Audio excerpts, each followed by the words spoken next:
que sea el Espíritu Santo hablando en nuestros corazones. Amén. Vamos a cerrar los ojos un momentico y le vamos a pedir al Señor que sea Él quien nos hable.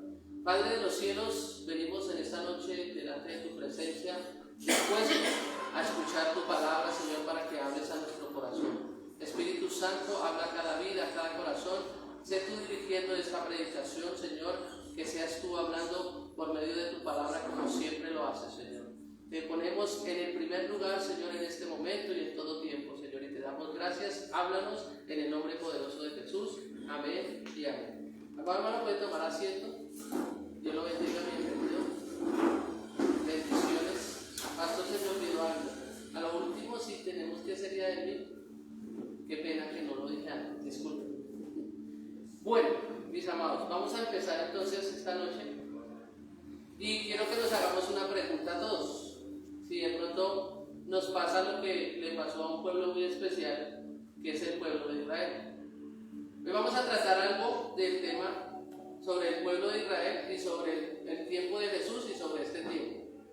Y algo que sucedió en ese tiempo, sucedió en el tiempo de Jesús y sucede aún ahora, que es lo siguiente. Pregúntese usted, mi hermano, si usted busca al Señor de verdad o solamente estamos como los demás gente, que el título de este mensaje es Buscadores de Milagros. Ojo a la pregunta, buscadores de milagros. Quizás vemos en muchas partes, en muchos lugares, como la gente vive buscando un milagro para su vida. Vive buscando un milagro constantemente. Y sucede que hay cosas que pueden suceder en la misericordia de Dios. ¿Existen los milagros? Claro que los milagros existen. Usted y yo somos un milagro de Dios. El estar aquí presentes, el estar aquí parado, en mi caso personal, es un milagro de Dios. No hay otra explicación para que yo esté en este momento. Pero vamos a ir a nuestro libro, la palabra de Dios, que es la que nos enseña todo lo que nosotros deseamos que el Espíritu Santo nos revele, que está en su palabra. No hay nada más, eso ahorita hay un poco de cosas impresionantes. No hay más revelación. Esta es la revelación de Dios, la palabra de Dios. ¿Usted quiere que le hable? ¿Usted quiere que el Señor lo dirija? Busque la palabra de Dios. Y vuelvo a la pregunta, buscadores de milagros, no busque solo un milagro para buscar de Dios. Busque la palabra, que es la que nos llena, la que nos satisface, la que nos edifica y demás. Así que, mi hermano, lo invito a que vayamos al libro de Números, en el capítulo 14. Números, capítulo 14, Antiguo Testamento, para que nos ubiquemos ahí. Números 14, perdón. Hay un título en la Biblia que dice: Los israelitas se rebelan contra Jehová. Los israelitas se rebelan contra Jehová. Ojo, recuerda el título, Buscadores de Milagros.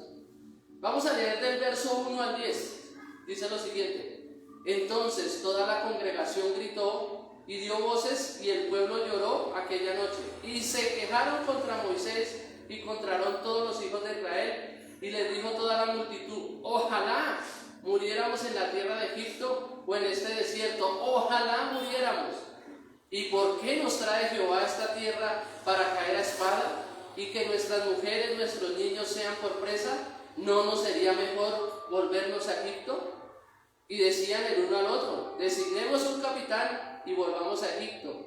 Entonces Moisés y Aarón se postraron sobre sus rostros delante de toda la multitud de la congregación de los hijos de Israel. Y Josué, hijo de Nun, y Caleb, hijo de Jofone, que eran de los que habían reconocido la tierra, rompieron sus vestidos y hablaron a toda la congregación de los hijos de Israel, diciendo: La tierra por donde pasamos para reconocerla es tierra en gran manera. Bueno, si Jehová se agradare de nosotros, Él nos llevará a esta tierra y nos la entregará, tierra que fluye leche y miel. Por tanto, no seáis rebeldes contra Jehová, ni temáis al pueblo de esta tierra, porque nosotros los comeremos como pan, su amparo sea apartado de ellos, y con nosotros está Jehová, no los temáis. Entonces toda la multitud habló de apedrearlos, pero la gloria de Jehová se mostró en el tabernáculo de reunión a todos los hijos de Israel. Aquí hay un acontecimiento en el capítulo anterior, que es el números 13, había una misión de los 2 espías.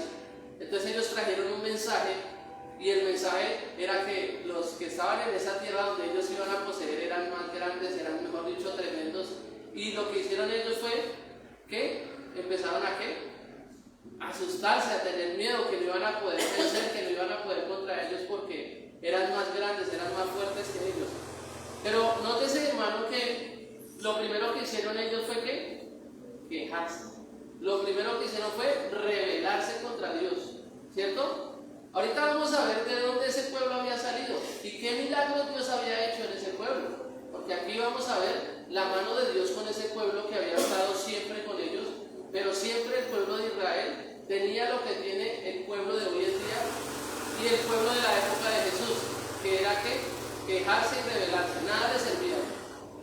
Y a veces entramos en esa situación que nada nos sirve de parte de Dios, ¿cierto? O a veces nosotros mismos, en vez de estar buscando a Dios, agradeciéndole por lo que nos da, nos rebelamos contra Él. Pero es que eso que me pasa es por culpa de Dios, pero es que si Dios no hace, pero es que Dios no me ayuda, pero es que Dios no está pendiente de mí, pero es que. Y nos la pasamos diciéndole al Señor, pero es que si mejor hubiera hecho esto, como si nosotros supiéramos más que Dios y fuéramos más sabios. Hay un versículo que viene a mi mente ahorita, que el Señor dice que aún lo insensato de Dios es más sabio que los hombres. Imagínense, es más sabio que los hombres, nosotros nos creemos más sabios que Dios. Y en nuestra propia sabiduría nosotros no alcanzamos cosas. Nótese entonces en el versículo 1 que dice que toda la congregación gritó y dio voces y el pueblo lloró aquella noche y se quejaron contra Moisés y contra Aarón todos los hijos de Israel y les dijo toda la multitud, ojalá muriéramos en la tierra de Egipto o en este desierto, ojalá muriéramos. Imagínense, mi amado hermano, que después de la victoria que ellos obtuvieron, después de haber salido de Egipto, que lo vamos a ver más adelante, ahora deseaban morirse. O sea, aparte de que hubo milagros en ellos tremendos y poderosos, ellos en ese momento no dijeron, Señor, ¿cuál es la salida? ¿Qué hay que hacer? Tenemos que orar, tenemos que seguir a la batalla, vamos para adelante que sí se puede. ¿Qué empezaron a hacer? A quejarse. Y deseaban que morirse, que eso era mejor que cualquier otra cosa. Y muchas veces nos pasa en la vida real. A nosotros nos pasa. No es que eso no sea de la vida real, ¿no? En la vida real de nosotros, me refiero a que nosotros también nos pasa que muchas veces Dios obra en nosotros, pero siempre estamos queriendo pedirle más a Él, que nos dé más cosas, que haga más milagros, que haya más prodigios, que haya más señales. Por eso nos volvemos buscadores de milagros y no buscadores de Dios. Y hoy en día tenemos ese problema, hay que hablarlo abiertamente, en las congregaciones. Se le está enseñando a la gente que corra por el milagro, pero no que corra por el hacedor de los milagros. Y es un gran problema que tiene la iglesia en general.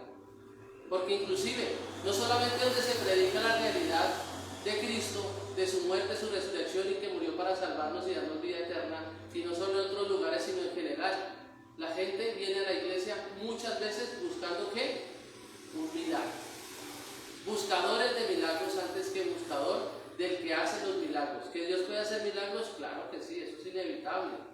Eso no lo podemos ocultar, eso lo vemos a través de la Biblia. Toda la Biblia nos enseña milagros de parte de Dios. Muchos milagros, demasiados milagros.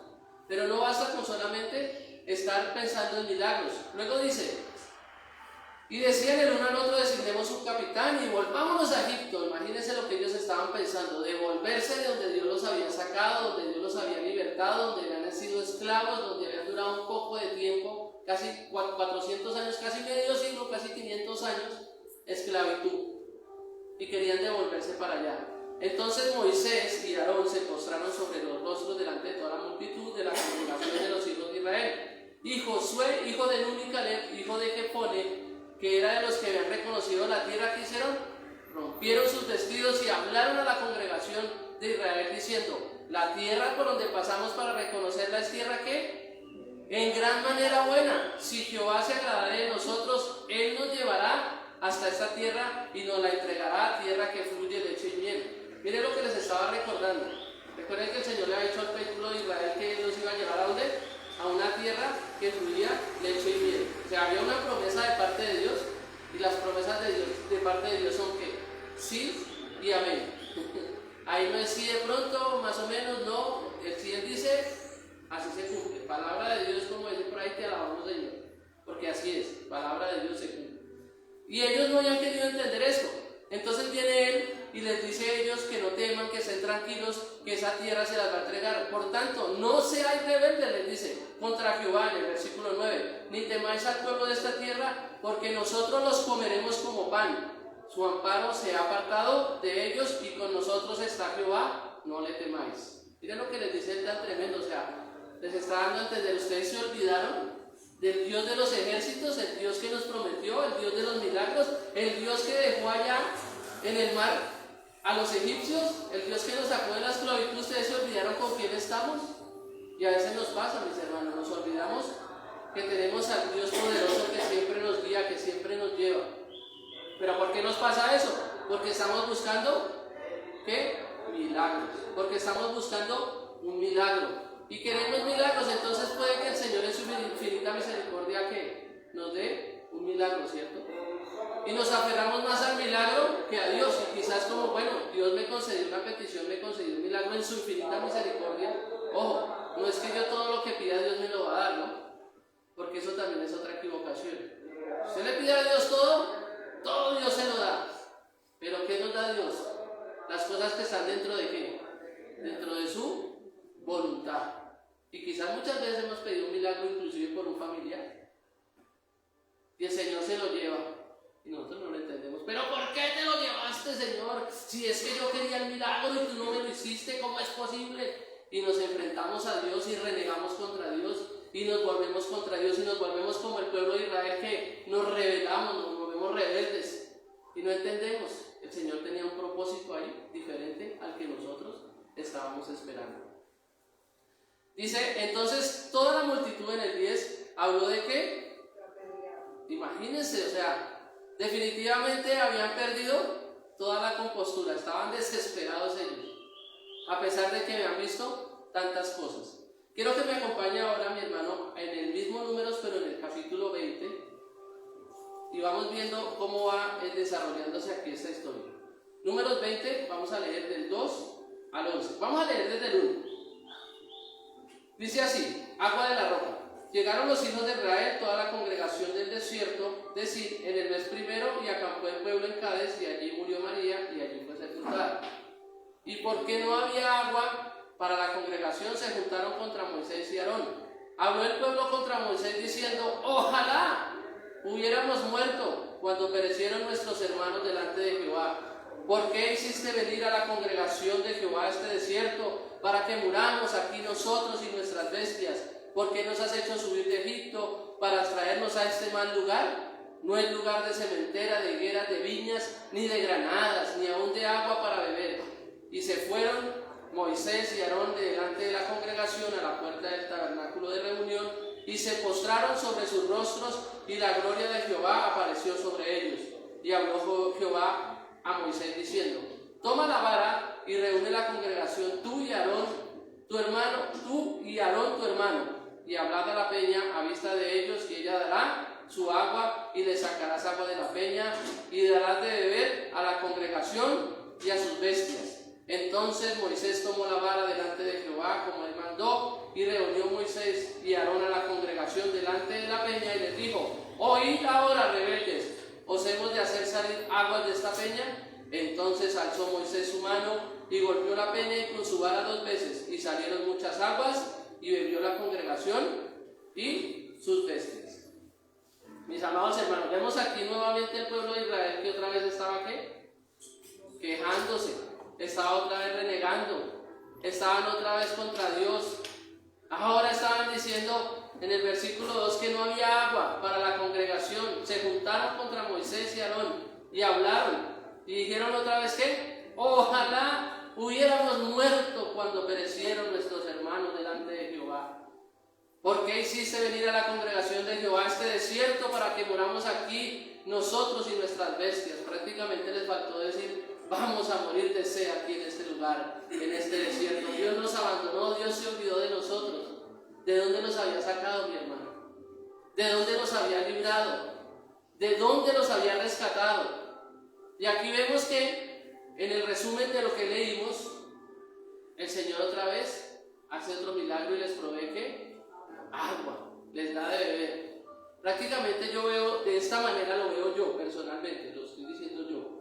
Dios como que dijo en ese momento, estos benditos ahora se siguen quedando, pues vamos a ver que para que se den cuenta quién soy yo, aquí les voy a dar agua donde menos piensan. De una peña, Moisés golpeó y salió agua, ¿cierto? Para que ellos bebieran, porque ellos habían dicho que iban a morir prácticamente de sed, que no podían hacer nada, ¿cierto? Y miren el versículo 10 lo que les dice Moisés y Aarón, delante de la peña, oíd ahora que rebeldes, os hemos de hacer salir de aguas de esta peña. Entonces alzó Moisés su mano y golpeó la peña con su vara 2 veces, y salieron muchas aguas y bebió la congregación y sus bestias. Hermano, otro milagro ahí. Tenían sed, no tenían de dónde tomar agua. Apareció Dios, estuvo con Moisés, salió agua y tomaron todos, bebieron, estuvieron tranquilos, ¿cierto? Dios estaba ahí de nuevo con ellos. Mire que ya van 2 veces que hemos escuchado la palabra de que ellos se quejaban y que querían que mejor morirse. Vamos a seguir con estos hermanitos del pueblo de Israel. Vamos a seguir viendo cómo son de tremendos, así como nosotros, porque nosotros también somos tremendos muchas veces cuando Dios no nos complace en nuestros caprichos o de pronto nuestras oraciones no son contestadas. ¿Ustedes creen que hay oraciones que no son contestadas? Claro que sí, mi hermano. ¿Pero por qué será? Porque no están dentro de la voluntad de Dios, hermano. Muchas oraciones que no son contestadas no están dentro de la voluntad de Dios porque están en ¿qué? En nuestra voluntad, y queremos que sea a nuestra manera y queremos que haya un milagro, y seguimos siendo buscadores de milagros como el pueblo de Israel, que a pesar de que Dios en su infinita misericordia los libraba, les daba, les tenía mucha paciencia, ¿cierto? Los ayudaba, los acompañaba, siempre estaba con ellos. Ellos siempre estaban ¿qué? No pedían, hermano, es que ahora exigían. Ya no pedían, ya exigían. Porque ya decían, eso era mejor que nos hubiéramos muerto, porque aquí no hay agua, porque aquí no hay comida, porque aquí no hay nada, porque Dios se olvidó de nosotros. Ya no pedían, sino que exigían. Vamos a ir a Números 11. Desde el versículo 1 al 9. Versículo Números 11, 2 al 9. Miren lo que dice aquí. Jehová envía ¿qué? Codornices. Aconteció que el pueblo otra vez ¿qué? Se quejó a oídos de Jehová, y lo oyó Jehová, y ardió ¿qué? Su ira, y se encendió con ellos fuego de Jehová, y consumió ¿qué? Los 2 extremos del campamento. Perdón.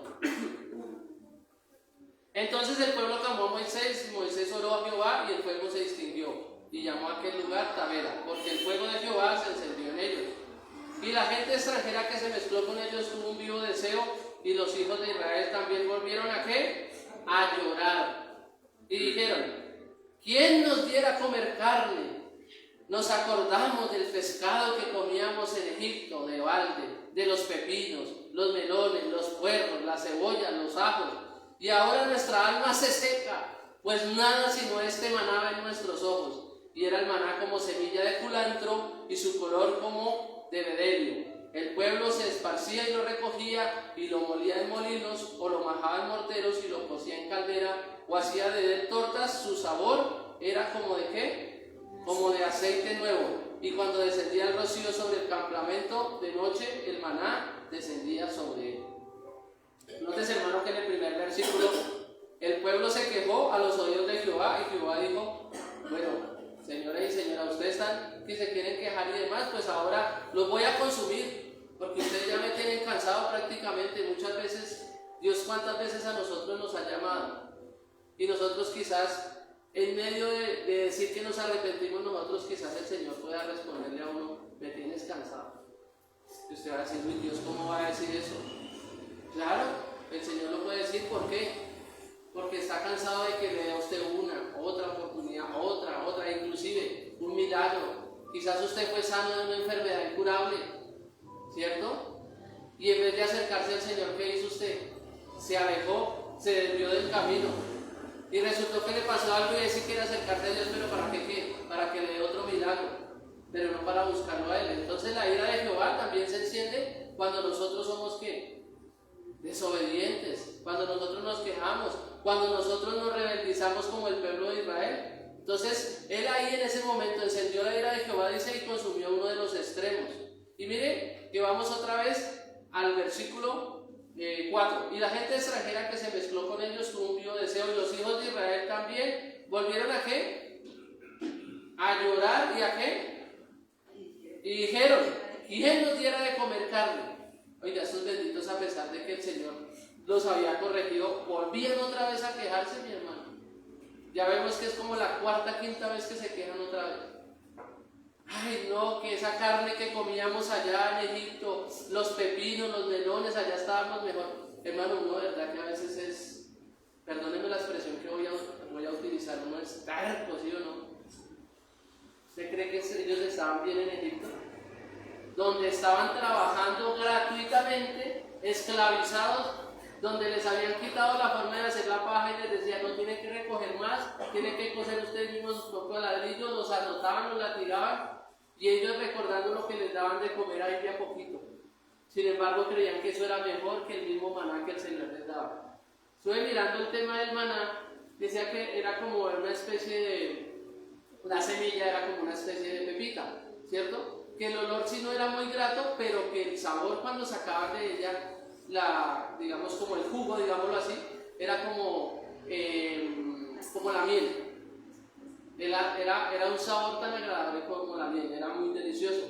Pero ellos estaban acostumbrados a otras cosas, ¿cierto? Y ellos querían volver al tiempo antiguo, donde estuvieron esclavizados y donde decían que mejor era estar allá. Quiero que vayamos ahí mismo, pero al versículo 31. Miren lo que pasó aquí. Y vino un viento de Jehová y trajo codornices del mar y las dejó sobre el campamento. 11:31, me siguen, ¿verdad? Amén. Un día de camino a un lado y un día de camino al otro. Imagínense la cantidad que trajo ese viento del Señor. Alrededor del campamento y casi 2 codos sobre la faz de la tierra. Entonces el pueblo estuvo levantado todo aquel día y toda la noche. Querían carne, pues ahí van a tener mijo. Y todo el día siguiente, y recogieron codornices. El que menos recogió 10 montones, y las tendieron para sí a lo largo del campamento. Aún estaba la carne entre los dientes de ellos antes que fuese masticada, cuando la ira de Jehová se encendió en el pueblo, e hirió a Jehová al pueblo con una plaga muy grande. Imagínense que el Señor dice: ¿quieren carne? Pues vamos a darles carne también. Pero como ellos eran desobedientes y rebeldes, aún no estaban disfrutando de esa carne cuando la ira de Jehová se encendió. ¿Y qué pasó? Vino y los hirió a ellos. ¿Por qué? Porque eran rebeldes, desagradecidos. Nosotros somos así, ¿no? Somos muy desagradecidos con el Señor. Quizás estamos esperando siempre, vuelvo y lo reitero, muchos milagros, y el Señor los hace en su misericordia, y nosotros seguimos ahí de eternos. Vea cuántas veces a nosotros, siempre me incluyo en primera persona, cuántas veces el Señor me llamó a mí, cuántas veces me dio la oportunidad, y aún estoy aquí por su gracia y por su misericordia. Si el Señor hubiera querido, me corta de raíz.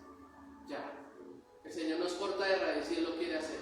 Pero Él dice que es grande en ¿qué? En misericordia, tardo para la ira. Ahora no quiere decir eso que no, lo estamos viendo. La ira de Jehová que estaba demostrada, varias veces lo vimos, en el campamento y en este momento de las codornices. Se tuvo que encender la ira de Jehová porque el pueblo era ¿qué? Rebelde, transgresor de la ley. Era un pueblo que no reconocía a Dios. Era un pueblo que, a pesar que decía que seguía a Dios y que iba a hacer lo que Él les dijo, que los iba a llevar a una tierra que fluía leche y miel, constantemente estaban ¿qué?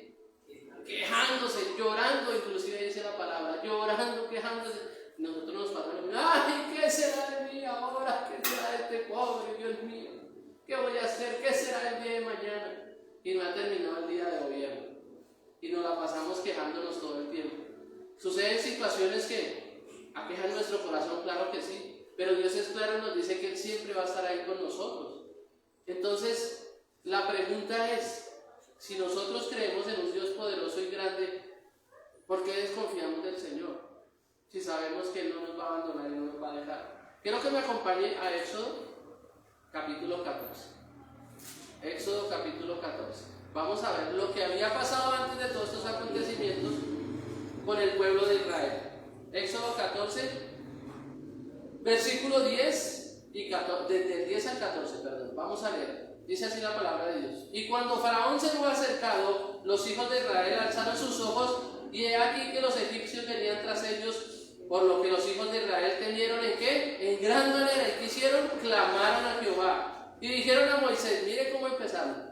No había sepulcros en Egipto que nos has sacado para que muramos en el desierto. Porque has hecho así con nosotros que nos has sacado de Egipto. ¿No es esto lo que te hablamos en Egipto diciendo, déjanos servir a los egipcios? Porque mejor nos fuera servir a los egipcios que morir nosotros en el desierto. Y mire Moisés lo que dijo al pueblo, no temáis, estad firmes y ved la salvación que Jehová hará hoy con vosotros, para que los egipcios que hoy habéis visto, nunca para siempre los veréis. Jehová peleará por vosotros y vosotros estaréis tranquilos. Moisés tenía claro lo que iba a pasar, ¿cierto? Pero mire lo que empezó, desde dónde empezó el asunto. Cuando el pueblo de Israel, estaba siendo sacado de Egipto, estaba siendo librado, y ya Dios había dicho que los iba a sacar de Egipto, que iban a salir por su mano poderosa, ya se estaban quejando. Los iba a sacar el Señor, les iba a quitar de encima la esclavitud, los enemigos tan grandes que era Egipto, el faraón que los tenía esclavizados, y iban a mitad de camino y ya habían temido. Y supuestamente dice aquí en el versículo que ellos tuvieron miedo y clamaron ¿a quién? A Jehová, ¿cierto? Habían clamado a Jehová en gran manera. Pero imagínense que ellos en el medio del clamor, no sé cómo clamaron, porque le dijeron a Moisés lo siguiente en el versículo 11: no había sepulcros en Egipto que nos has sacado para que muramos en el desierto, porque has hecho así con nosotros, que nos has sacado de Egipto. El 12: ¿no es esto lo que hablamos en Egipto diciendo, déjanos servir a los egipcios? Porque mejor nos fuera servir a los egipcios que morir nosotros en el desierto. ¿Qué estaban buscando ellos ahí? ¿Qué estaban buscando ellos ahí? ¿De verdad estaban buscando a Dios? ¿O qué estaban buscando? Estaban buscando que Dios los librara, ¿cierto? Pero estaban buscando ¿qué? Estaban buscando un milagro. Ellos ahí estaban buscando un milagro, porque estaban esperando que Dios los libertara. Y seguramente, como lo vimos a través de lo que leímos después de pasar el Mar Rojo y después de que el Señor los libró, que lo vamos a ver ahorita, siguieron ¿en qué? En el lloriqueo, hermano. Siguieron en la queja. Y nos volvemos, perdónenme la expresión, unos llorones de tiempo completo, quejándonos contra Dios todo el tiempo. ¿Y por qué, si Dios me ama tanto, permite que me suceda esto, y permite que me suceda aquello, y permite que me suceda lo otro? ¿Y por qué el Señor mejor no me da esto? ¿Y por qué mejor el Señor no me da lo otro? ¿Y por qué el Señor no hace? Estamos totalmente errados, estamos al contrario. Nos vivimos quejando, buscando milagros y no buscando al hacedor de los milagros. Vamos a ir ahí mismo, en Éxodo 14, del versículo 21 al 30, y vamos a ver lo que pasó. Y extendió Moisés su mano sobre el mar, e hizo Jehová que el mar se retirase por recio viento oriental toda aquella noche. Y volvió el mar en seco y las aguas quedaron divididas. Entonces los hijos de Israel entraron por el medio del mar en seco, teniendo las aguas como muro a su derecha y a su izquierda. Y siguiéndolos los egipcios entraron tras ellos hasta la mitad del mar, toda la caballería de Faraón, sus carros y su gente de a caballo. Aconteció a la vigilia de la mañana que Jehová miró el campamento de los egipcios desde la columna de fuego y nube y trastornó el campamento de los egipcios. Y quitó las ruedas de sus carros y los trastornó gravemente. Entonces nos dijeron, huyamos delante de Israel, porque Jehová pelea por ellos contra los egipcios. Y Jehová dijo a Moisés, extiende tu mano sobre el mar para que las aguas vuelvan sobre los egipcios, sobre sus carros y sobre su caballería. Entonces Moisés extendió su mano sobre el mar, y cuando amanecía el mar se volvió con toda fuerza, y los egipcios al huir se encontraban con el mar, y Jehová derribó a los egipcios en medio del mar. Y volvieron las aguas y cubrieron los carros y la caballería y todo el ejército de Faraón que había entrado tras ellos en el mar. No quedó de ellos ni uno. Y los hijos de Israel fueron por medio del mar en seco, teniendo las aguas por muro a su derecha y a su izquierda. Y así salvó Jehová aquel día a Israel de mano de los egipcios, e Israel vio a los egipcios muertos a la orilla del mar. Y vio Israel aquel grande hecho que Jehová ejecutó contra los egipcios, y el pueblo temió a Jehová, y creyeron a Jehová y a Moisés, su siervo. Tremendo acontecimiento, hermano. Esto parece una película, yo me imagino, ¿no? Voy a hacer que yo estoy allá en el tema, ¿no? Que yo soy del pueblo de Israel. ¿Y ahora qué vamos a hacer, Moisés? No, esto aquí ya... Yo como que mejor me lanzo de una vez al agua y me ahogo, porque esto aquí no hay más para dónde coger, ¿cierto? Moisés, tranquilo, muchacho. alzó la mano cuando las aguas se dividen. Yo hablo por mí, yo me imagino yo viendo el mar cómo se levanta. Dios mío, ¿y esto aquí qué pasó? Se abre un camino para nosotros para pasar en seco las aguas aquí a la derecha y a la izquierda. Un espectáculo impresionante. Eso es un milagro de milagros.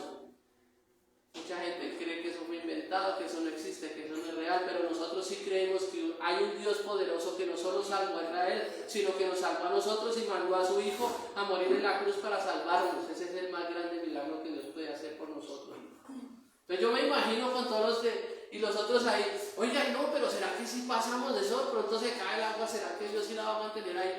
Yo creería, ¿no? Pues digo yo, no sé, de pronto yo también ahí, ¿será que? Y otro de pronto diciéndole, no, hagámosle, pasemos porque mire, allá vienen los señores egipcios que nos tenían esclavos, vamos, hagámosle con todas. Yo me imagino que había gente que quería pasar, otros que me entendieron, otros no querían pasar, ¿cierto?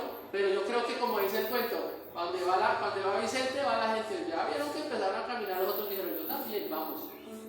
Y pasaron, mi hermano. Yo me imagino el cuadro tremendo cuando las aguas volvieron otra vez, ¿cierto? Dice que las aguas volvieron otra vez y venían ¿quiénes? Los egipcios, el faraón con sus caballos, con sus ejércitos de guerra, con todo su poder que aparentemente eran más que los israelitas y que los iban a volver papilla, hermano. Estos manes los vamos a acabar aquí. Cuando ellos empezaron a ver que el mar caía, ellos dicen ahí mismo que huyamos porque el Señor nos defiende. ¿Cuántas veces usted y yo, mi hermano, hemos dudado del poder de Dios?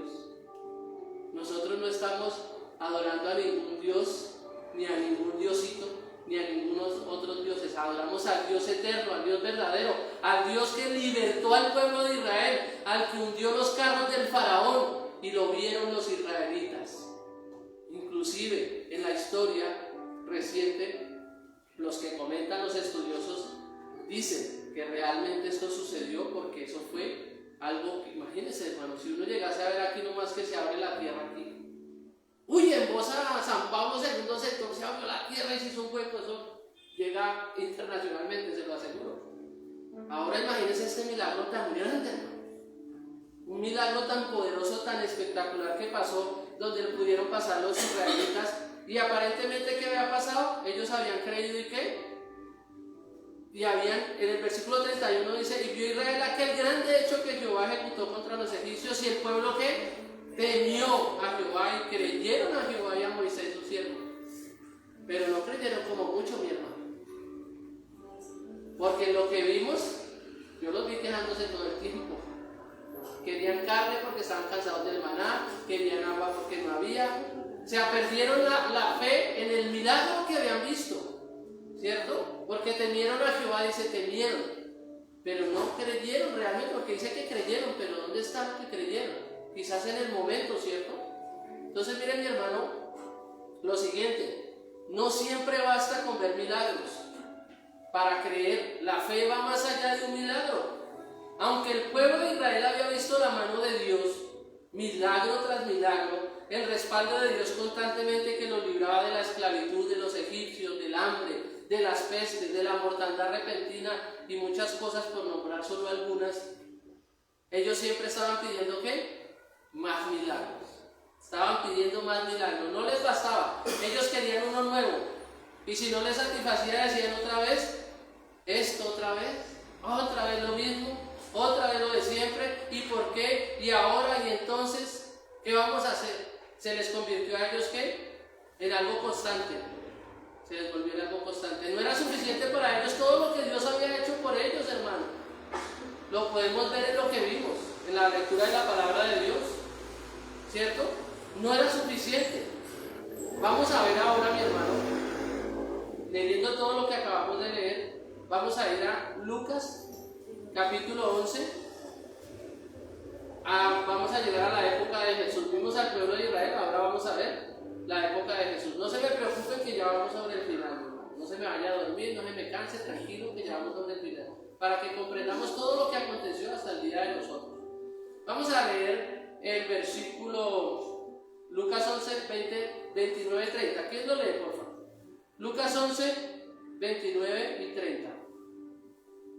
¿Qué dice?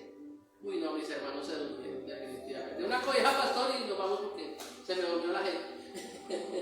A ver, mi hermano, ¿quién lee Lucas 11, 29 y 30? A ver si estás despierto. Y apuñalándose la multitud comenzó a decir: esta generación es mala, demanda señal, pero señal no le será dada, sino la señal de Jonás. Porque así como Jonás fue señal a los ninivitas, también lo será el Hijo del Hombre a esta generación. Amén, mi hermana. Imagínense lo que dice la palabra de Dios aquí. Y apiñándose las multitudes comenzó a decir, ¿quién estaba hablando ahí? No, ¿quién estaba hablando ahí? Apiñándose las multitudes comenzó a decir, ¿quién? Jesús estaba hablando y les dijo, esta generación es mala, demanda señal, pero señal no le será dada sino la señal de Jonás, porque así como Jonás fue señal a los ninivitas, también lo será el Hijo del Hombre en esta generación. Normalmente la gente que endurece su corazón, que realmente no reconoce a Dios, siempre está pidiendo ¿qué?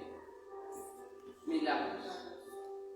Usted ve la gente que tiene endurecido su corazón, está pidiendo milagros. Ojo, hay personas que en medio de la desesperación también recurren a pedirle a Dios un milagro, ¿cierto? Pero mire la intención del corazón, porque pasó con el pueblo de Israel. Vieron milagros, pidieron milagros, el Señor les concedió milagros, pero que estaban ¿qué? Lejos de Dios, ¿cierto? Y quizás muchas veces pasa, y el Señor les dijo claramente, ustedes piden milagros, piden señales, pero no les será dada. ¿Qué más señal que yo? Jesús les estaba mostrando claramente la señal que era Él. Él era el hacedor de milagros. Jesús, ¿cuántos milagros no hizo? Constantemente hizo milagros Jesús. Llevamos un ejemplo que yo traigo a mente. Cuando sanó a los leprosos, eran 10, ¿no? Y solo apareció. Y los otros 9, ¿a qué fueron? A que los sanara y ya. Se olvidaron del resto, se olvidaron del maestro. Vamos a leer por último, mi hermano, el versículo de Mateo 11. Vamos a leer Mateo 11, del 20 al 24. Y vamos a ver ahí finalmente lo que estamos hablando. Mateo 11, perdónenme un momentico aquí. Del 20 al 24, ¿qué dice ahí? Hay sobre las ciudades que impenitentes. Dice así. Entonces comenzó a reconvenir a las ciudades en las cuales había hecho muchos de sus milagros. ¿Cuántos? Muchos de sus milagros. ¿Porque no qué? Qué cosa tan importante. No se habían arrepentido.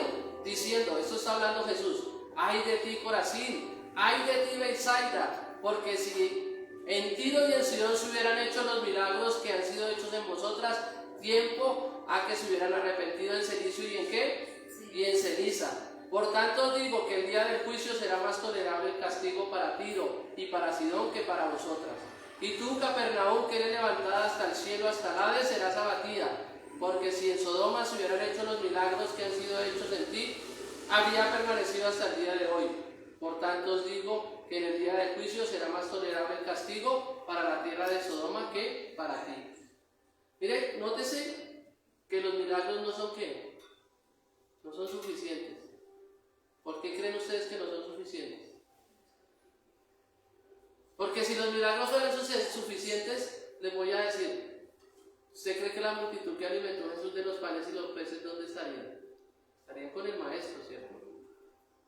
Lo que les puse el ejemplo de los leprosos, los fariseos, los saduceos, los que no creían en Jesús, ¿dónde estarían? Si vieron milagros. Imagínense el milagro de los panes y los peces, hermano. Imagínense yo aquí tener 2 panes y 5 pescados y yo llegar y ponerlos a comer a ustedes pescados y peces, pescados y panes. Un milagro tremendo, era una multitud grandísima. Dicen que más de 5,000 sin contar ¿qué? Mujeres y niños. Era un milagro tremendo y así hubo muchos milagros. Porque a pesar de que hubo milagros sobrenaturales, no llegaron a ¿qué? A arrepentirse. Dice ahí el versículo 20. Que entonces lo reconvino y les digo, si en los milagros que se hicieron en muchas de sus ciudades, entonces comenzó a reconvenir a las ciudades en las cuales había hecho muchos de sus milagros, porque no se habían arrepentido, porque no se habían ¿qué? ¿El milagro para qué es? Según lo que estamos leyendo. ¿Para qué es un milagro? ¿Para qué? ¿Para qué más? Para que la gente se arrepienta. Aquí dice que si se hubieran arrepentido por los milagros, hubieran sido suficientes los milagros, ¿cierto? Si hubiera sido por los milagros, hubieran sido suficientes, pero no quisieron arrepentirse, no quisieron reconocer a Cristo.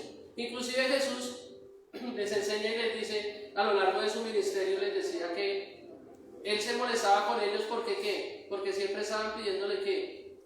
Un milagro, ¿cierto? Cuando Él no buscaba eso, no buscaba el aplauso de la gente, no buscaba las multitudes, no buscaba que solamente por los milagros creyeran. ¿Qué buscaba el Señor aparte de que los milagros hicieran que la gente en su corazón se arrepintiera de alguna manera? Él buscaba que le reconocieran como Señor y Salvador. Eso era lo que el Señor buscaba. Pero podemos ver que a pesar de que Jesús resucitó muertos, sanó enfermos, hizo milagros, demostró el poder de Dios, la gente lo acusó de falso profeta, de bebedor, de comilón, de dormilón. Inclusive todavía lo acusan a Jesús de ser un falso profeta, porque no creen que Él haya resucitado, no creen en los milagros que Él hizo, ¿cierto? Ellos querían ver señales y Él les dijo que no iban a tener otra señal, aparte de que las había hecho inclusive, muchas señales y muchos milagros, pero eso no fue suficiente para ellos. Cuando un corazón se endurece, por más milagros que haya, no se quiere arrepentir y no se quiere acercar a Dios. Quizás puedes ver un milagro, puedes ver otro, pero quieres otro y otro, porque estás basado en los milagros y no en el dador de la vida de la fe. Estás poniendo tu esperanza en un milagro y no en la fe en el que verdaderamente nos salva. Quizás nosotros somos como el pueblo de Israel de la época y como aquellos fariseos y saduceos queriendo ver constantemente milagros para renovar nuestra fe. Inclusive lo que más pedían ellos era ver señales del cielo y milagros, cuando Jesús los confrontó y les dijo que no había más señal porque ellos eran una generación mala y perversa. Imagínense, Jesús no los trataba con palabras suaves. Hoy en día díganle usted a alguien, usted es malo y perverso y eso es una ofensa. Tiene que arrepentirse porque es un pecador, eso es una ofensa. Pecador usted, claro, yo soy pecador, por la gracia de Dios es que estoy aquí, porque Él me perdonó, porque me está transformando día a día, pero porque yo tomé un paso y una decisión. Yo personalmente busco a Dios. El pastor dice una frase que nunca se me olvida siempre, no por lo que me puede dar, sino por lo que Él que es y por lo que Él ya me dio. Es que Él a nosotros ya nos dio el milagro más grande, que es la vida eterna, que es haber muerto, ponerse en el lugar de nosotros en la cruz del Calvario cuando no lo merecíamos, ninguno de nosotros. Aquí no hay títulos, aquí no es más santo el pastor, ni el hermano que está predicando, ni el hermano que está sentado en la silla. Todos somos iguales, todos somos pecadores y a todos Dios nos rescató. Ese es el mayor milagro que nosotros deberíamos comprender en nuestras vidas. Ese es el mayor milagro. No hay otro milagro más grande que el que Jesús hizo por nosotros. Lo que nosotros debemos hacer es esperar en su verdadero propósito, confiar en Jesús, esperar en Él, saber que sus promesas son sí y amén. También debemos estar conscientes de esto, que el mayor milagro que podemos obtener es la vida eterna. Lo demás que el Señor nos dé es su misericordia. Mi hermano, quiero terminar último con estas palabras. ¿Usted viene a la iglesia a buscar un milagro o viene a buscar el dador de la vida? El que puede y tiene poder para hacer milagros, porque no estoy negando, porque estoy seguro que algunos me dirán por allá, este Señor está negando los milagros. Yo no estoy negando los milagros ni el poder de Dios. El poder de Dios es real. Y hay personas que han testificado el poder de Dios, que han sido levantadas de una silla de ruedas, que han sido curados de una enfermedad. Otros no. Y usted puede decir, pero si Dios ama a todo el mundo, ¿por qué no sana a unos y a nosotros? La voluntad de Dios que es buena, agradable y perfecta. Nosotros no la vamos a entender. Y repito lo que decía al principio, quizás muchas veces nosotros le hemos pedido a Dios por un familiar, sánalo, no te lo lleves. Pero quizás lo que estaba esperando el Señor era que por medio de esa enfermedad, esa persona que reconociera al Dios real y al Dios vivo y se arrepintiera. Y el Señor prefiere llevárselo a sanarlo para que siga igual. Piense eso, mi hermano. ¿Qué es mejor? Yo prefiero 1000 veces que el pecador se arrepienta antes de que sea salvo y que reconozca a Cristo y vaya a la vida eterna, a la salvación eterna. 1000 veces es mejor eso a tener a alguien que pueda ser sanado, porque yo lo he visto, personas que han sido sanadas y ahora están en el mundo o estuvieron en el mundo y ¿qué? Se perdieron, mi hermano. No basta solamente buscar milagros, no basta solo un milagro, lo más importante es la vida eterna y reconocer al que hace los milagros. ¿Amén? Pastor, si me da el favor de la canción. Por favor, se colocan de pie, mis amados hermanos. Un momento, cierren sus ojos ahí y piensen eso, piensen lo que acabamos de hablar, lo que acabamos de reflexionar. Y piensen estas palabras de este canto tan hermoso. ¿Qué sería de nosotros si el Señor no nos hubiera rescatado? Piense por un momento lo que dice esta hermosa alabanza, esta hermosa oración.